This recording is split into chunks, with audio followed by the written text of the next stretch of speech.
পরবর্তী ফলাফল অভিষেক শেখ 846, জয়কৃষ্ণ সুরিয়া 87, নিহার রঞ্জন মহানন্দ 9196, ভুবন বসাগর 106, স্নেহাঙ্গিনী সুরিয়া 5946 এবং নটারে 167।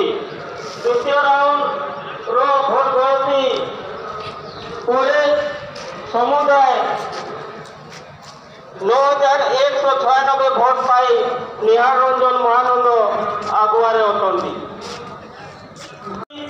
রাউন্ড নম্বর 4 সুধা অশ্বিনী কুমার ষড়ঙ্গী 18724, আশিষ তৎপতি 148, জয়শঙ্কর সিনহা 333, দেবেশ আচার্য 19022, নিপন কুমার দাস 1934, মুক্তানাগ 92, নন্দনন্দন মহানন্দ 671,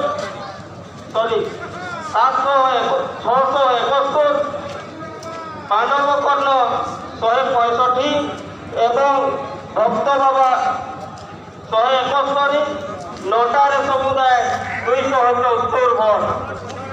এইপরি রাউন্ড নম্বর 4 পরিসমাপ্তি করে দেবেশ আচার্য সমুদায় 19,022 ভোট পাই আগুয়ারে অটন্তি।